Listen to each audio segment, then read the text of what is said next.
everyone can know that the topic name is refraction. Refraction, that is, we know that everyone, it's a light lateral phenomena. So we know that light have a lot of phenomena are there, but it is a light phenomena. It is a light phenomenon because we know that light have a lot of phenomena are there, like reflection, Crompton effect, photoelectric effect, like that. So it is also a one phenomena, and we have to look at what is refraction.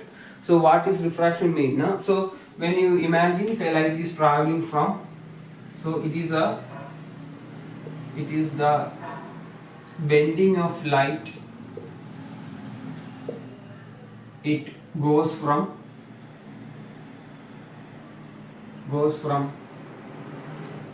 one medium to another medium.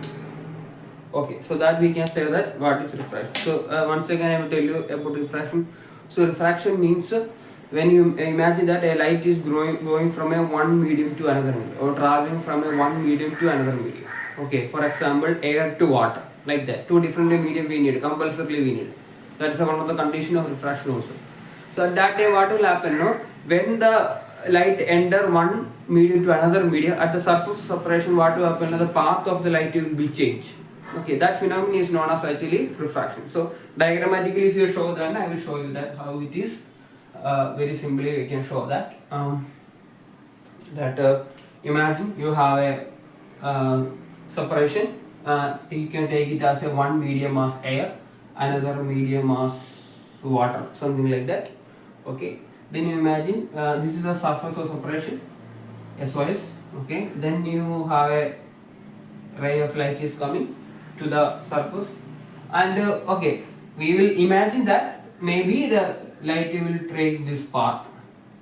So this is the actual path of the light, no, but unfortunately it is not like that. You can see that the light will make another path like this. Okay, this original path the light never take. Okay, so what happened? Look at when the light is coming from one medium to another medium, what happened? The path of the light changed.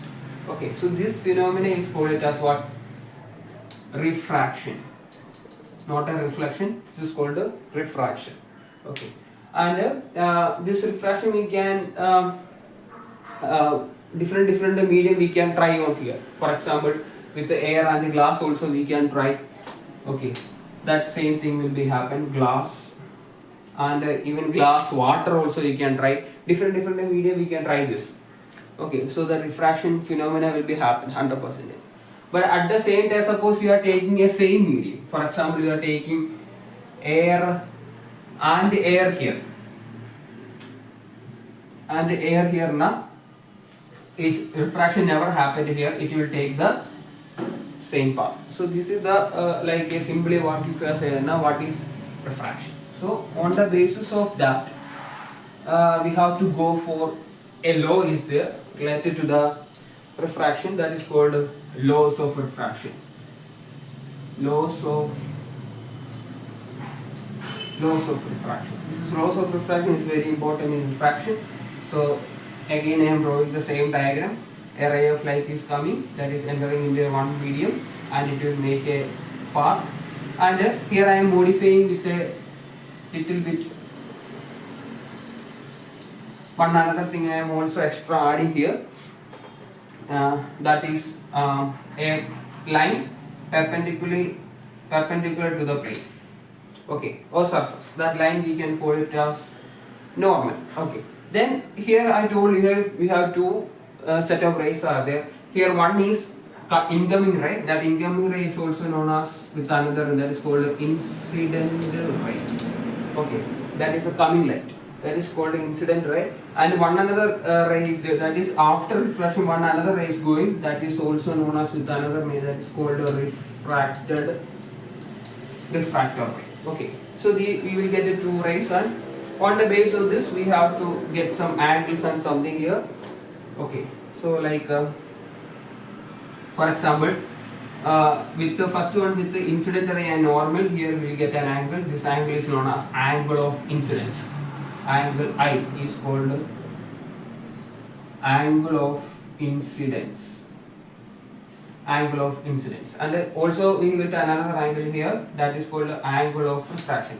Another one, angle R. Angle R is known, that is called the angle of refraction. So these are the two angles we will get, angle of incidence and angle of refraction. So on the basis of this, we have to go for what is that law of refraction. So law of refraction is very simple, easily we can understand. It has two statements. First statement is, we already told you what is the angle of incidence and what is angle of refraction. Suppose if you take the sine of, suppose you are taking the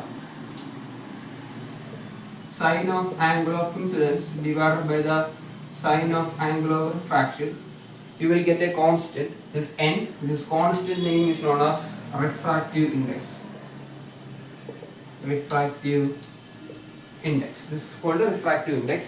For every different medium, the refractive index is different. For example, in the case of, if you are taking air, the refractive index is 1, and in the case of water, refractive index is 1.33, something like that.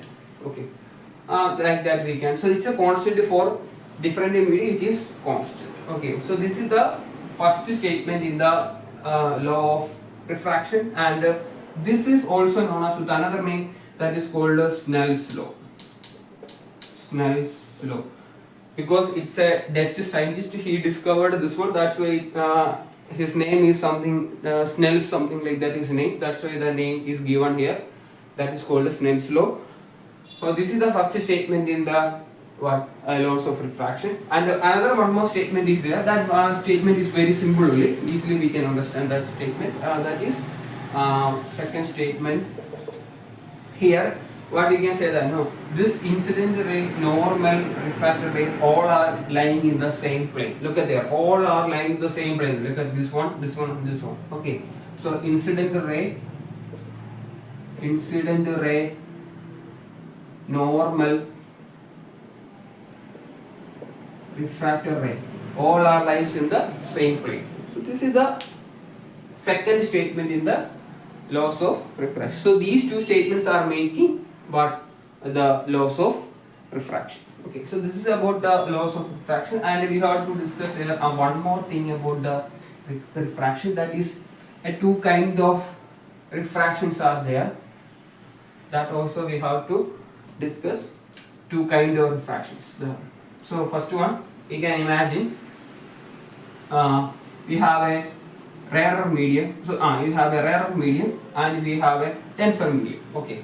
For example, the refractive index of rarer medium, you can take it as N1. Refractive index of second medium, you can take it as N2. If the condition is N2 is greater than N1. Okay, that is a condition. So what will happen now? If a ray of light is coming, okay, then what happen? We know that 100% the refraction will be happen. Okay, then after the refraction, what will happen now? This ray is closer to the normal. That means your angle of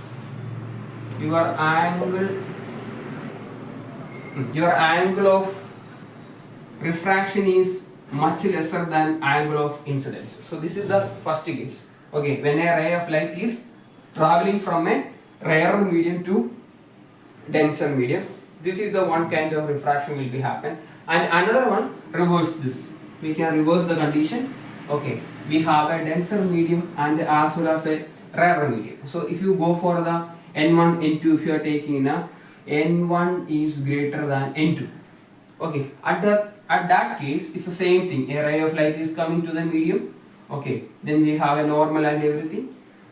Okay, so in this case, what will happen now? When the ray is entering from a denser to rarer, so what will happen now? The refracted ray is far away from the normal. So it means that here we get an angle R. So in this case, we can see that now the angle R is much greater than angle I. So this is the two kind of refraction. We can see that first one is the light is entering from a rarer medium to denser medium. What will happen now? The refracted ray is closer to the normal, and another one, when the ray of light is entering from the denser to a rarer, at that case what we can say that the rays away from the normal. So these two kind of refractions also happening here. I hope you this two small topic is understood for everything. Thank you for watching my video. So I hope you will understood this. Thank you.